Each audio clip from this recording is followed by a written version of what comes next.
Hi. Today we are making a stamp in TinkerCAD. So as you can see here, we start by dragging a cylinder out to act as our base. And as you'll notice, I did already edit the grid into inches. So if you want to do that, you can go into Edit Grid and then change from millimeters to inches if you are a US person like me. And then also feel free to change your presets to be the type of printer you have, just so you can see how it looks on the correct print bed. So we're taking out our disc. I made mine. That was just preset from the millimeters, but an inch by an inch is also fine. It should just be a small little piece because it'll be an ink stamp that goes on someone's hand.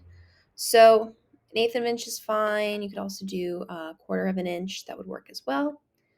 So feel free to change the color, though just note that the color that it becomes is really just the color of your PLA in your printer. So then you can two-finger click or right-click the image that you want. You can see I looked up black and white simple bow. You'll also notice I chose one that's all colored in rather than the ones that are just outlines. If you bring in one that's just outlines, you're just going to have the outline of it.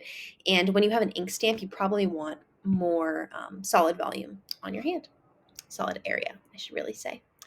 So we're going to save the image. I'm just going to save it on my desktop. Just note what it's called. It's called download. And then I'm going to convert it to SVG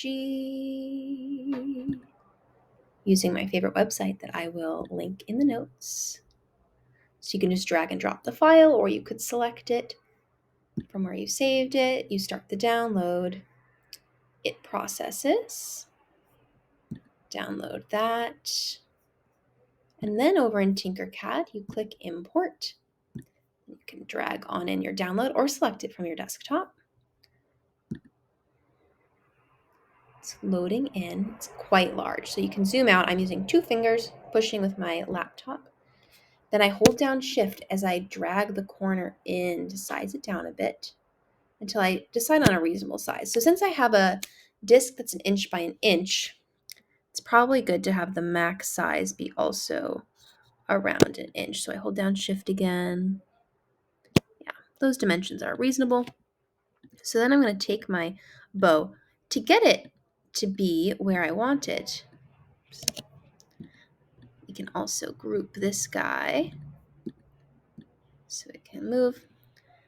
It might just be easier rather than dragging your bow to use a line tool. So you'll notice I drew a box. I'll do it one more time. I clicked and dragged a box around both shapes to select two shapes. You'll see it says shapes 2 at the top. You can select a line, and then you align the centers and the centers. And then I align them at the top. But then if you zoom in, you'll notice it's aligned flush with the top. So you do need to drag either the bow up or the cylinder itself down to make the bow stick out enough. You really just need part of it to stick out so that when you put it on an ink pad and take it out, just the bow and not the cylinder itself is what is touching the ink. So from here, I personally want to make this bow a little higher. Yeah. From there, you first might want to make it the color you want if you're really doing more of a modeling project.